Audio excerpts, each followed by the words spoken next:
কিরে তুই কাঁদছিস কেন? টনি, আমি তোকে অনেক ভালোবাসি। তুই এসব কি বলছিস? তুই ঠিক আছিস তো? আজকে আমার বিয়ে। আমি ঠিকই বলছি। তোর সাথে যেটা হয়েছে খুবই অন্যায় হয়েছে, তাই আমি সালমার হয়ে তোর কাছে ক্ষমা চাইতে এসেছি। খবরদার ওর নাম আমার সামনে উচ্চারণ করবি নি। ওকে আমি ঘৃণা করি। তুই ওকে ঘৃণা করতে পারিস, কিন্তু ও তোকে অনেক ভালোবাসে। কি ভালোবাসে? তুই সালমাকে চিনতে পারিসনি। ওই সে আংটিওয়ালা মেয়ে যাকে তুই পাগলের মতো ভালোবাসিস। ইয়ে তুই কি বলছিস রে? হ্যাঁ, আমি ঠিক বলছি। তোকে যখন পুলিশ ধরে নিয়ে যায়, তোর হাতের আংটি দেখে ও তোকে চিনতে পারে। ও খুব কান্না করছিল রে, আর আফসোস করে বলছিল, হে আমি কি ভুল করলাম। তারপরে তো প্রিন্সিপালকে সঙ্গে করে নিয়ে গিয়ে তোকে ছাড়িয়ে নিয়ে আসলো। তাহলে ও যদি আমাকে ভালোবাসে তাহলে আমাকে এতদিন বলেনি কেন? ও কি করে বলবে বল? ও তোর সাথে যে অন্যায় করেছে, লজ্জায় তোর সামনে আসতে পারেনি। বুঝতে পেরেছি। শোন মাম্পি, ও যতদিন না নিজের মুখে এসে না বলছে আমাকে ভালোবাসে, তুই ওকে কিচ্ছু বলবি না, ঠিক আছে? ঠিক আছে। তুই হাতে যে আংটিটা পরে আছিস, ওই আংটিটা আমার। আমি তো সে না দেখে ভালোবাসা,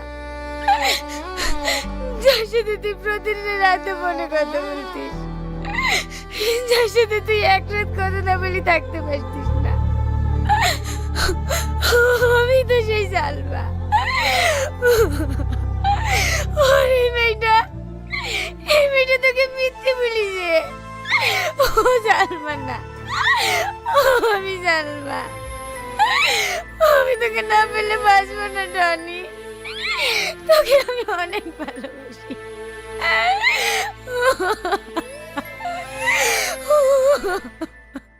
দেখ, তুই যদি এখন টনিকে ভালোবাসার কথা বলে ছাড়িয়ে আনতে যাস, তাহলে টনি সব থেকে বেশি ঘৃণা তোকে করবে। কারণ ও ভাববে স্বার্থের জন্য তুই ওকে ছাড়িয়েছিস। তুই ওকে ছাড়াবি, কিন্তু প্রেমিকা হিসাবে নয়, ভালো বন্ধু হিসাবে। তুই যাওয়ার প্রতি অন্যায় করেছিস, এটা পুলিশের সামনে খুলে বললেই ওকে ছেড়ে দেবে।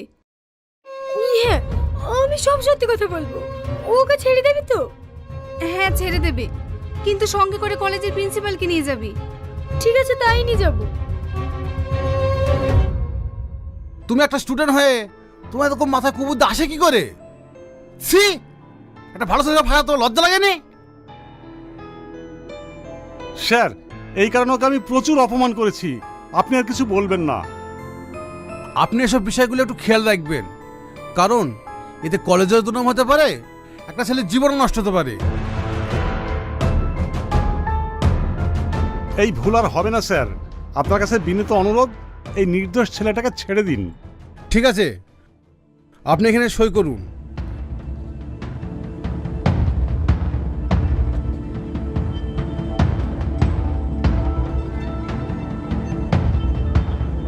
হাবিলদার, ওকে ছেড়ে দাও।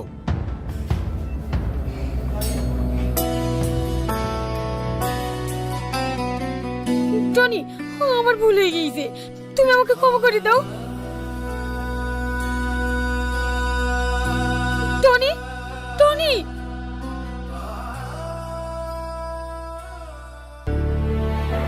কি রে সালমা, আজ টনির সাথে দেখা হলো? হ্যাঁ দেখলাম, কিন্তু ও আমাকে দেখে মুখ ফিরিয়ে নিল। টনি এখন কোথায় আছে তুই জানিস? টনি, ও তো এখন ক্লাস থেকেই বের হয় না, কারোর সাথে তেমন কথাও বলে না। ওর দিকে যখন তাকাই না, সত্যি নিজেকে অনেক অপরাধী মনে হয়। একটা হাসি খুশি ছেলের জীবনটা কিভাবে আমি নষ্ট করে দিলাম। তুই এভাবে কষ্ট পাসনি, সব ঠিক হয়ে যাবে। চ ক্লাসে।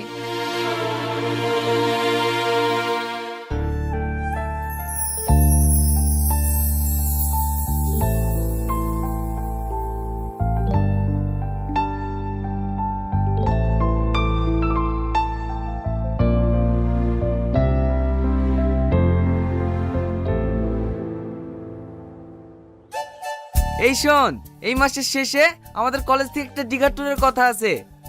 এই শাকিল, তুই ক্যামেরা নিয়ে যাবি। হ্যাঁ হ্যাঁ, আমার ক্যামেরা রেডি আছে। এইবার আমি দীঘায় কি ফটো চাপবো? শেহালা পান্ডা, পানিতে পড়ে হয়ে যাবে ঠান্ডা।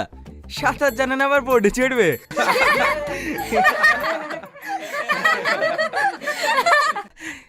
কিরে টনি, আমরা সবাই আনন্দ করছি আর তুই মন খারাপ করে বসে আছিস যে? কই মন খারাপ? তোর আনন্দ করছি কর না। এই তোরা এখানে বসে আছি, আমি তোদেরকে খুঁজে খুঁজে পাচ্ছি না। এই টনি শোন, টনি টনি, এই টনি। জানিস সালমা, তুই আসলি বলেই টনি চলে গেল। হ্যাঁ আমি সবই বুঝতে পারছি, একটা ভুল হয়েছে তার জন্য কত ক্ষমা চাইছি, কিন্তু ও আমাকে ক্ষমা তো দূরের কথা, আমাকে সহ্যই করতে পারে না। অনেক তুই টেনশন করিস না, সব আস্তে আস্তে ঠিক হয়ে যাবে। এই চল, টনি কোথায় গেল দেখি।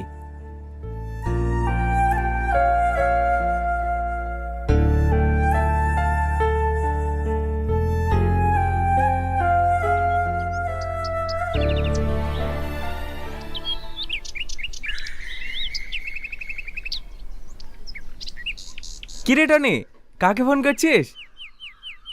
আমার সেই আংটিওয়ালা বন্ধুকে।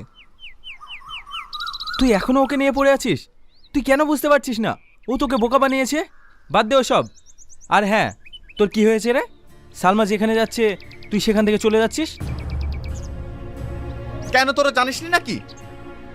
হ্যাঁ জানি, কিন্তু দেখ ভাই, ও আর ভুল বুঝতে পেরেছে, আর ভুলের প্রায়শ্চিত্ত করার জন্য তোকে জেল থেকে ছাড়িয়ে নিয়ে এসছে।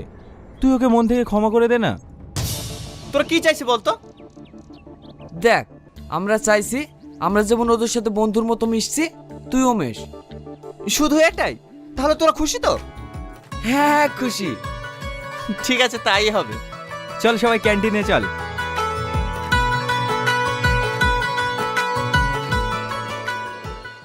স্যার স্যার, আপনি ভালো আছেন তো?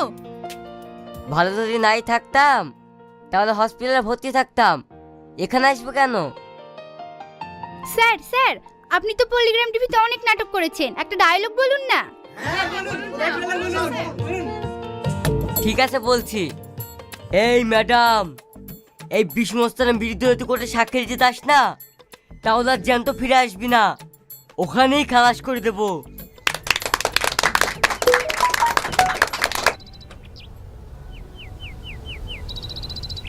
ওকে, আমার শুটিংয়ের টাইম হয়ে গেছে, এখনই আমাকে যেতে হবে। স্যার স্যার, এই একটা রিকোয়েস্ট, ভাবিছে নাটকের একটা ডায়লগ বলেন না স্যার। ঠিক আছে, এটা কেন তোলা?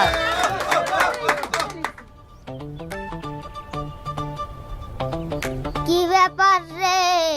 কালকে উদারি থেকে থেকে শ্বাস পাইনি, আর কেউ কি ভাবির হাতে চা খেতে পাবো না নাকি?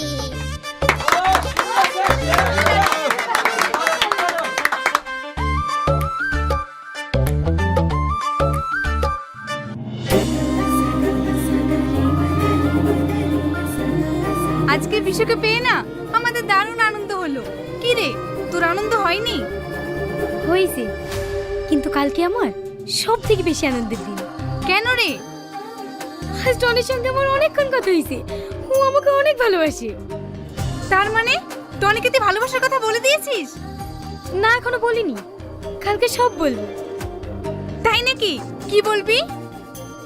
বলবো তুমি যাকে এতদিন না দেখে পাগলের মতো ভালোবেসেছো, আমি সে তোমার আংটিওয়ালা বন্ধু। আর শুধু তুমি না, আমিও তোমাকে না দেখে পাগলের মতো ভালোবেসেছি। I love you Tony. বাবা, দারুণ দারুণ, এই কথা শুনে তো টনি পুরো পাগলই হয়ে যাবে। এই আস্তে কথা বল, ম্যাডাম চলে আসবে তো। কাল কখন বলবি? কলেজে গিয়ে।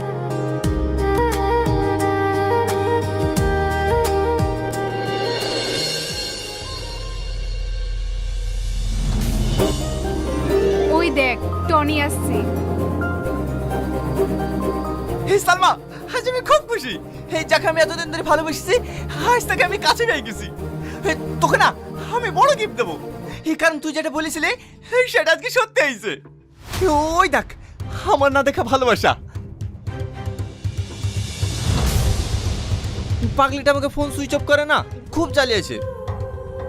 তুমিও কি আমাকে কম জ্বালিয়েছো নাকি? নাকি? মাহিনুর, তোমার সাথে পরিচয় করে দিই, এই সে সালমা। তুমি সেই সালমা যে আমাদের কবে দেখা হবে না হবে তার ভবিষ্যৎবাণী করেছিলে? তার জন্য থ্যাংক ইউ। সবার সাথে তো পরিচয় হলো, ওদিকে আবার আব্বু ফোন করেছিল আমাদের বিয়ের দিনখান নিয়ে কথা বলবে তো। চলো। ঠিক আছে চলো। এই তোরা থাক তাহলে, আসছি।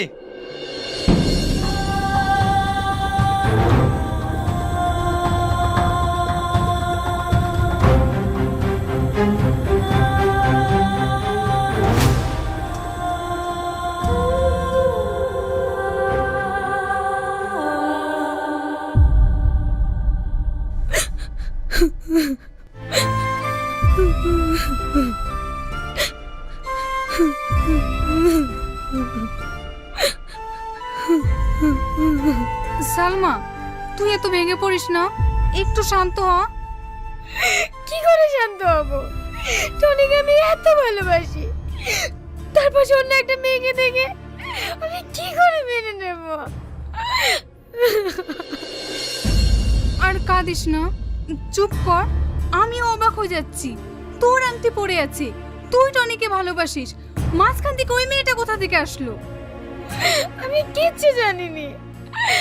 আমি মনে হয় টনিকে পাবো না। না না, টনি তোরই হবে। কি করে হবে? শুনলি আজকে মেয়েটাদের বাড়ি থেকে বিয়ের ডেটটা পাকা করবে। হবে না, তার আগেই আমি টনিকে গিয়ে সব সত্যি কথা বলে দেব। না, তুই ওকে কিচ্ছু বলবি না। ও যদি আমার ভালোবাসা অস্বীকার করে তাহলে সব থেকে বেশি কষ্ট আমি পাবো। ঠিক আছে, তাহলে তুই কষ্টই পা, আমি আর তোকে কিচ্ছু বলবো না।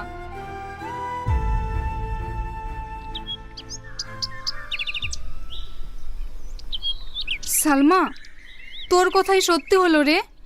টনির সাথে ওই মেয়েটার বিয়ে ঠিক হয়ে গেছে। টনি আমাদের সবাইকে ইনভাইট করেছে, তুই যাবি তো? কি? না না, আমি যাব না, তোরা যা।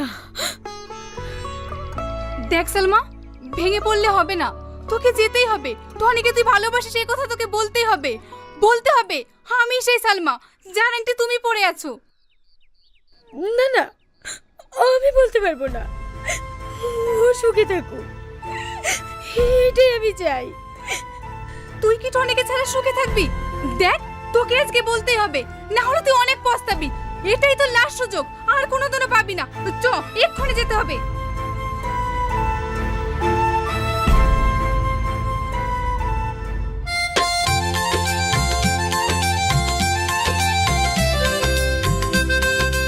Congratulation Tony.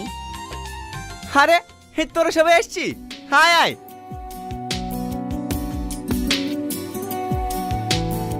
টনি, তোকে তো আজ বিশাল হ্যাপি লাগছে রে। হ্যাঁ ভাই, তুই ঠিকই ধরেছিস। আমার হ্যাপি থাকার কারণ হচ্ছে এই যে আমার জীবনে অনেক সুখ এনে দিয়েছে। এই ভাই, তুই তো বিকারি সুখী হয়ে গেলি। আমি যাকে ভালোবাসি সে তো আমার সাথে সারাদিন কাজই করে, আমি এবার কি করে সুখী হবো বলদিনি? কি হবে আবার? তোর ভাই আছে না, আরে তোর জন্য মেয়ে আমি দেখবো। কি বলিস তোরা?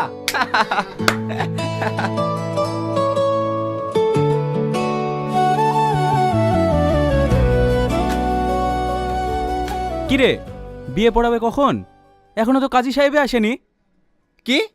কাজী সাহেব এখনো আসেনি? এই তুই দেখো তো কাজী সাহেব কত দূর আসলো। সালমা, এটাই লাস্ট সুযোগ, কাজী সাহেব এখনো আসেনি, তুই তোর মনের কথাটা বলে দে। না, আমি বলতে পারবো না। দেখ, তুই যদি টনিকে সারা জীবনের মতো পেতে চাস তাহলে তুই তোর মনের কথা বলে দেগা, এটাই তোর লাস্ট সুযোগ।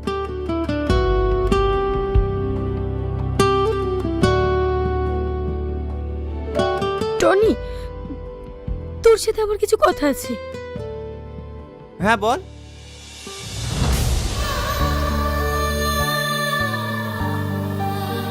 কি হলো বোন, অবাক হচ্ছ?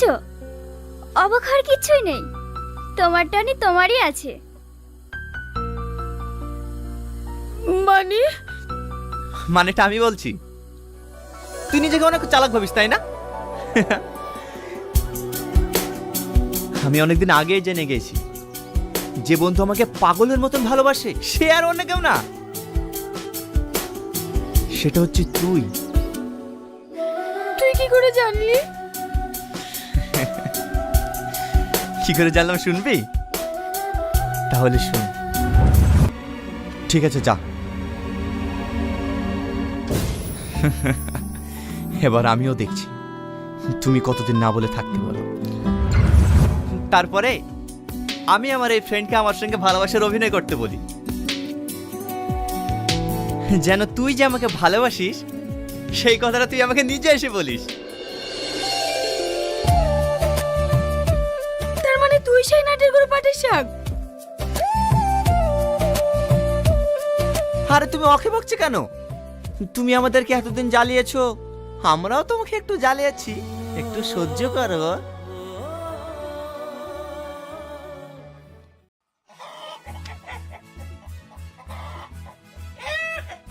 মুসা, আমিনা, তোরা পড়তেছস? জি আম্মা, পড়তেছি। আম্মা ভাই পড়ে না। ওই চুপ চুপ। মুসা, তুই পড়স না কেন?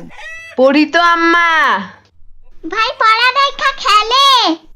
সারাদিন তো খেলার সময় পইরাই রইছে, এখন একটু মন দিয়া পড় বাজান। আচ্ছা আম্মা। বেলা গড়িয়ে দুপুর হলে মুসা ও আমিনা পড়া শেষ করে পুকুরে গিয়ে গোসল সেরে নেয়। পুকুরে সাঁতার কাটতে আমিনার ভীষণ ভালো লাগে। পুকুর পাড়ে আমিনার সাথে ময়নার দেখা হয়। বিকালে পাখি ধরতে যাবি? যাও যায়, ভাইরা কয়ালো। না না, কইস না কইস না, মুসা ভাইরে কইলে আর যাইতে দিব না। কেন দিব না কেন? আজকে একটু দূরে যামু, বাস ঝাড়ের দিকে, শুনলে আর যাইতে দিব না। আচ্ছা তাইলে কমু না, এখন বাড়ি যাই তাইলে। আচ্ছা, বিকালে ডাক দিলে আইসা পড়িস। দুপুরে খাওয়া শেষ করে আমিনা ঘুমিয়ে পড়ে। দুপুর গড়িয়ে বিকেল নামতে মুসা চলে যায় গ্রামের স্কুলের মাঠে বন্ধুদের সাথে খেলতে। ময়না চলে আসে আমিনাকে ডাকতে। আমিনা, ও আমিনা। আইতাছি, দাঁড়া। আম্মা, আমি ময়নার লগে খেলতে গেলাম। বেশি দূরে যাইস না, বিকাল বিকাল আইয়া পড়িস, সন্ধ্যা জানি না হয়। আচ্ছা ঠিক আছে। ময়না আম্মায় কইছে বেশি দূরে যাইতে না। আরে কিচ্ছুই তো না, বিকাল বিকালই আয়া পড়ুম। ওরা দুজনে গল্প করতে করতে বাঁশঝাড়ে এসে পড়ে। এখানে একটু ঘন জঙ্গলের মতো হওয়ায় এদিকটায় হরেক রকম প্রচুর পাখি থাকে। ময়না কয়েকটা ঢিল ছুড়লে একটাও কোনো পাখির গায়ে লাগে না। আমিনা একটা একটু বড় ঢিল নিয়ে ছুঁড়ে মারে। হঠাৎ একটা পাখি ছটফট করতে করতে নিচে পড়ে। আমিনা, তুই পারছস? পাখিটার অবস্থা তো ভালো না, রক্ত পড়ে।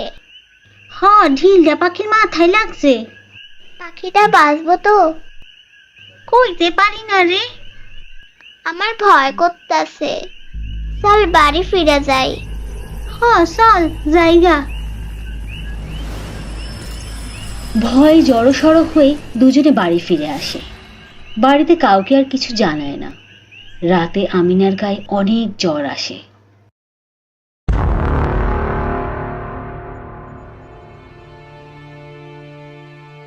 মুসার বাপ, আমিনার গায়ে তো অনেক জ্বর।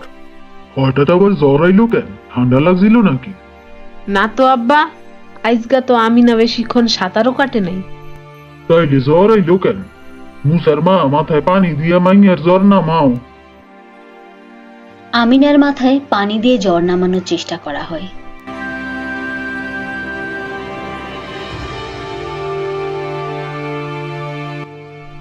কিন্তু সকাল পর্যন্ত আমিনার একটুও জ্বর কমে না। কি গো, জ্বর তো একটুও কমলো না। আমি ডাক্তারের তো ওষুধ নিয়ে আইতেছি। হ্যাঁ যান, তাই করেন।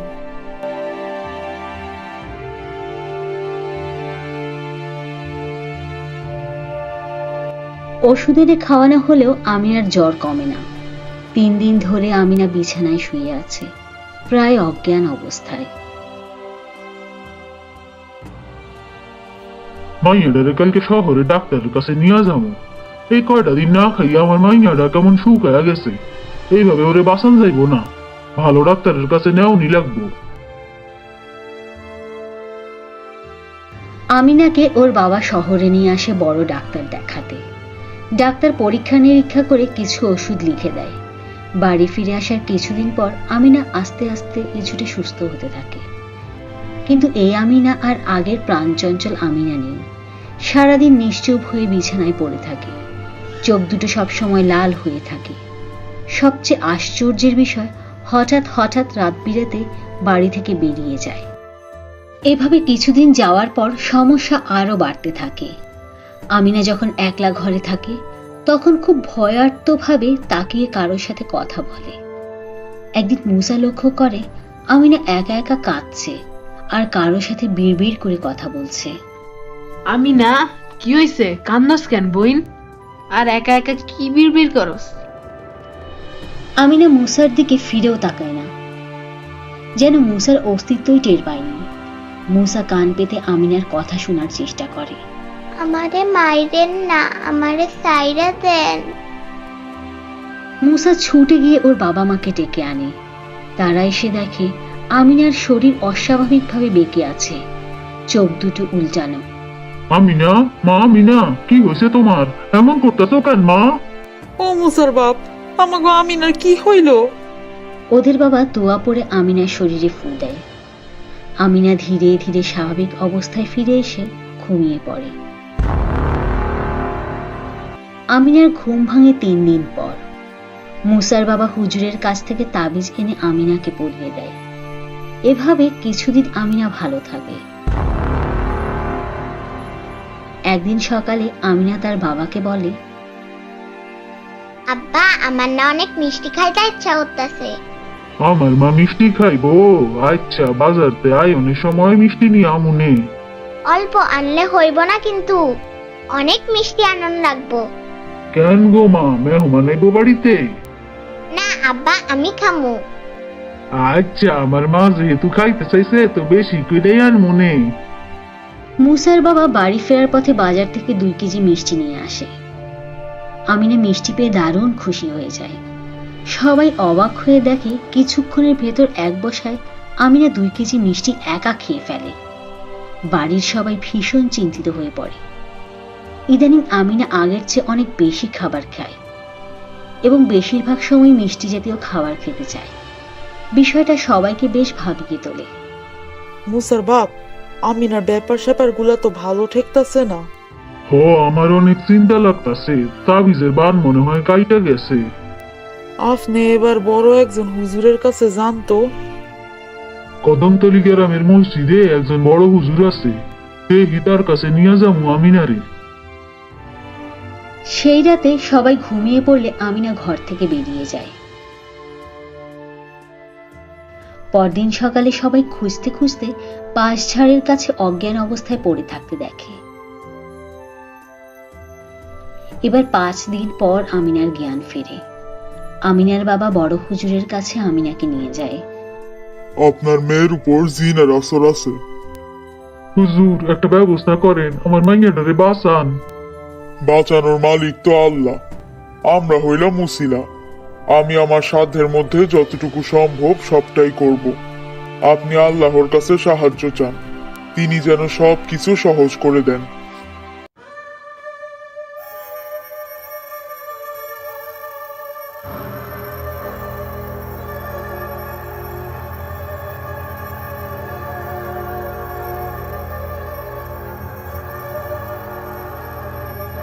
কি নাম তোমার?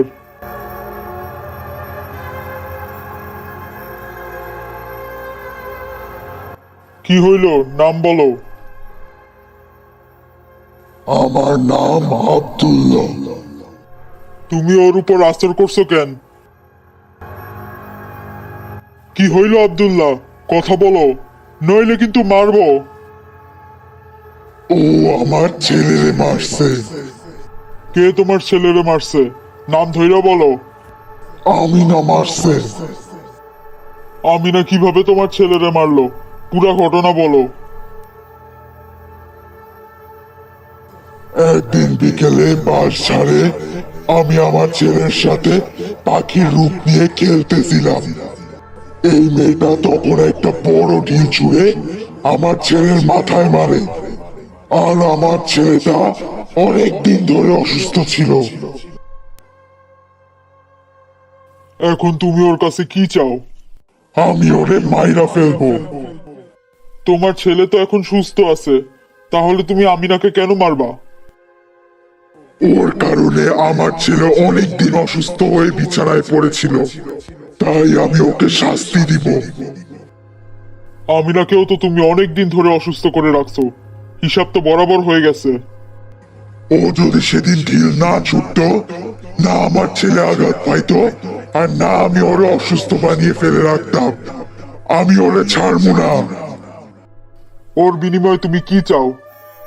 আমি শুধু মরা লাশ দেখতে চাই, আর কিছু চাই না। ঠিক আছে, আজ রাতেই তোমাকে একটা লাশ দেওয়া হবে, সেটা যারই লাশ হোক তোমারই নিতে হবে। আমি এই মেয়েটার লাশ চাই। বিনিময়ে অন্য কোনো লাশ নাও, আর নয়তো অন্য কিছু চাও। হয় আমিনার লাশ দিতে হইব, আর নয়তো সপ্তাহে 2 দিন করে আমার ছেলেরে মিষ্টি দিয়া যাইতে হইব। ঠিক আছে, তোমারে মিষ্টি দেওয়া হবে। তুমি এই মেয়েরে ছাইরা দিবা তো? আমার ছেলে মিষ্টি খাইতে অনেক পছন্দ করে, মিষ্টি পাইলে ওই তাড়াতাড়ি সুস্থ হয়ে উঠবে। মিষ্টি যদি না পাইছি, আমিনারে আমি শেষ কইরা দিব। ঠিক তো? কথা দাও। দিব, কথা দিলাম।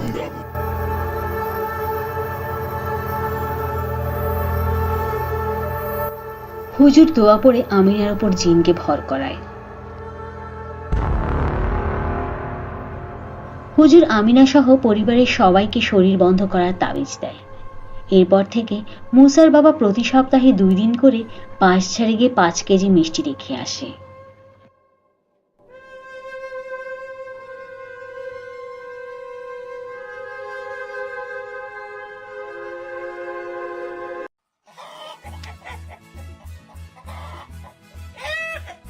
মুসা, আমিনা, তোরা পড়তেছস? জি আম্মা, পড়তেছি।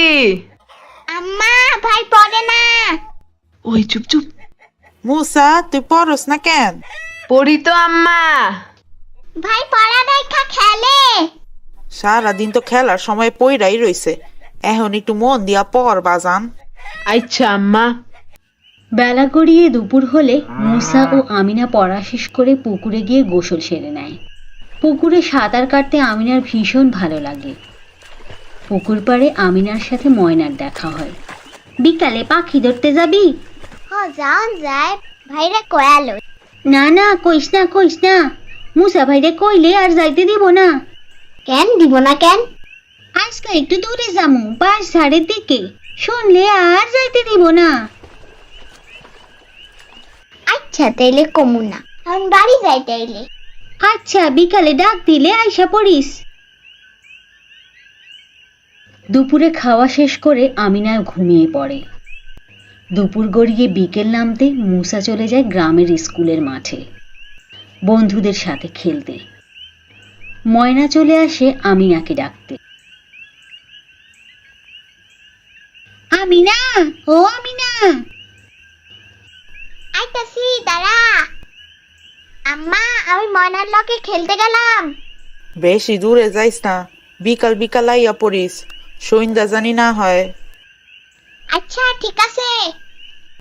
ময়না আম্মা কইছে বেশি দূরে যাইতে না। আরে কিচ্ছুই তো না, বিকাল বিকালই আয়া পড়ুম। ওরা দুজনে গল্প করতে করতে বাঁশঝাড়ে এসে পড়ে। এখানে একটু ঘন জঙ্গলের মতো হওয়ায় এদিকটায় হরেক রকম প্রচুর পাখি থাকে। ময়না কয়েকটা ঢিল ছুড়লে একটাও কোনো পাখির গায়ে লাগে না। আমিনা একটা একটু বড় ঢিল নিয়ে ছুঁড়ে মারে। হঠাৎ একটা পাখি ছটফট করতে করতে নিচে পড়ে। আমিনা, তুই পারছস? পাখিটার অবস্থা তো ভালো না, রক্ত পড়ে। হ, ঢিলটা পাখির মাথায় লাগছে। পাখিটা বাঁচবো তো? কইতে পারি না রে। আমার ভয় করতেছে, চল বাড়ি ফিরে যাই। হ চল জায়গা। ভয় জড়সড় হয়ে দুজনে বাড়ি ফিরে আসে। বাড়িতে কাউকে আর কিছু জানায় না। রাতে আমিনার গায়ে অনেক জ্বর আসে।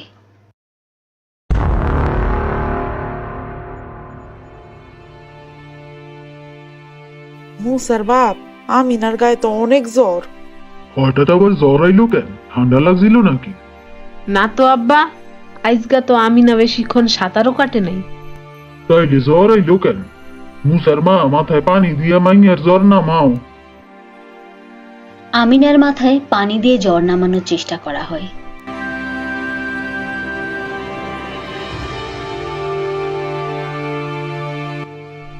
কিন্তু সকাল পর্যন্ত আমিনার একটুও জ্বর কমে না। কি গো, জ্বর তো একটুও কমলো না। আমি ডাক্তারের তো ওষুধ নিয়ে আইতেছি। হ্যাঁ যান, তাই করেন।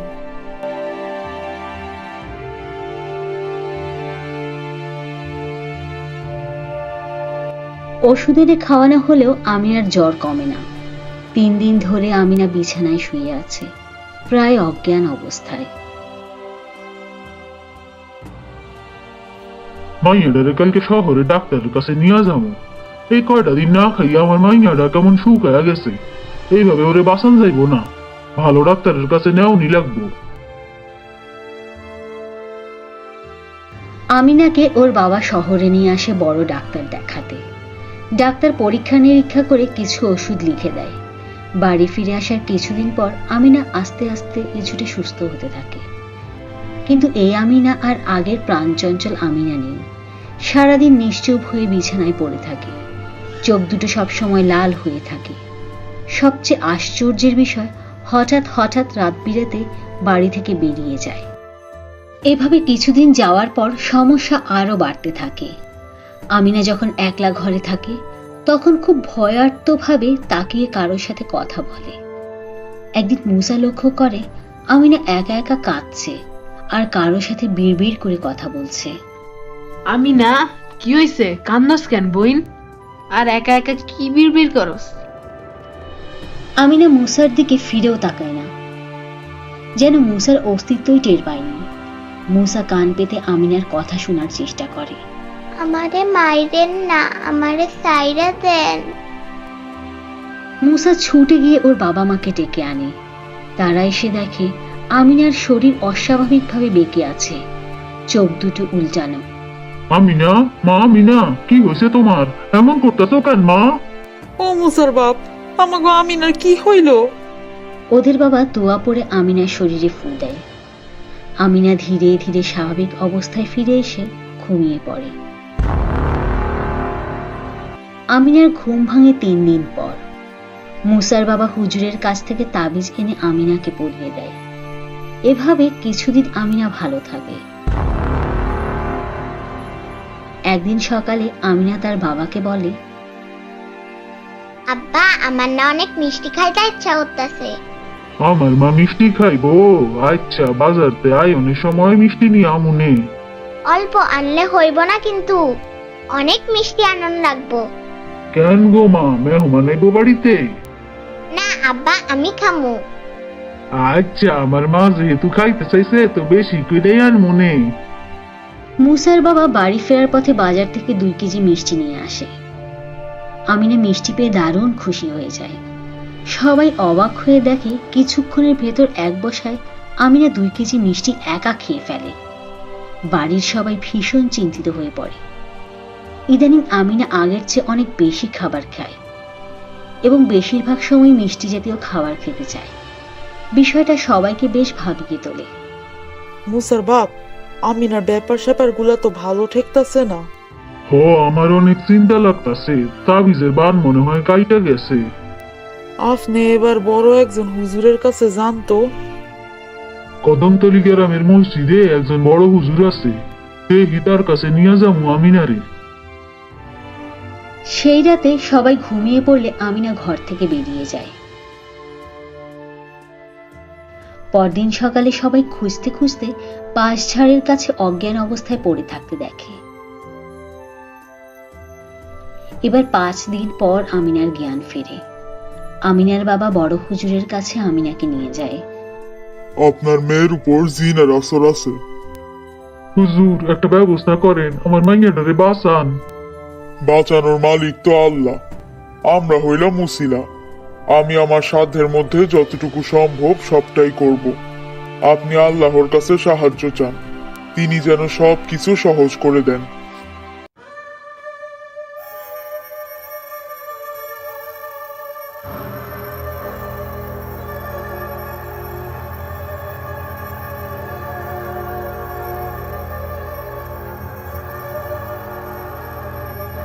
কি নাম তোমার?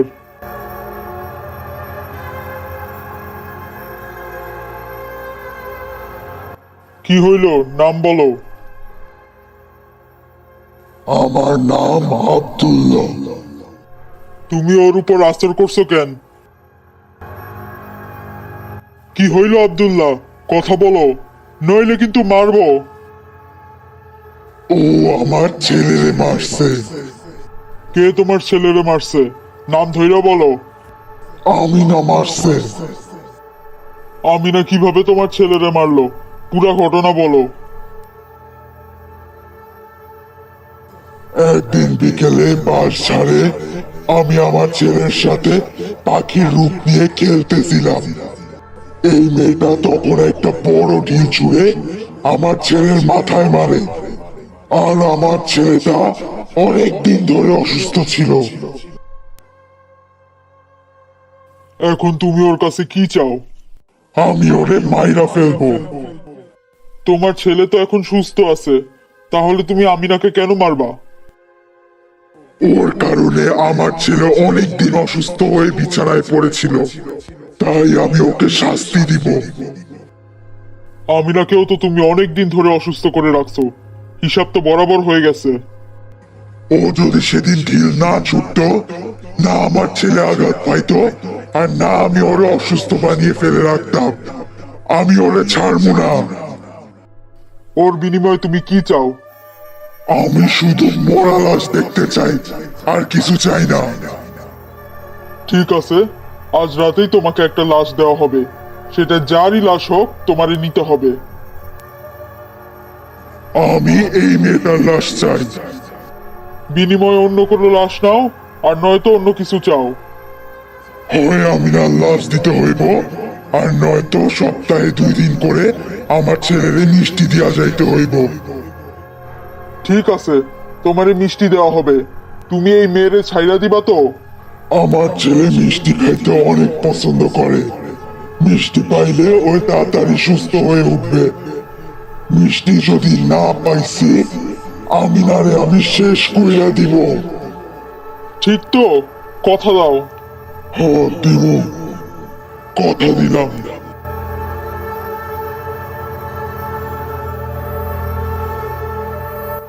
হুজুর দোয়া পড়ে আমিনার উপর জিনকে ভর করায়।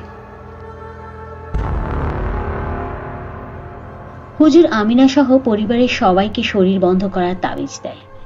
এরপর থেকে মুসার বাবা প্রতি সপ্তাহে 2 দিন করে বাঁশঝাড়ে গিয়ে 5 কেজি মিষ্টি রেখে আসে।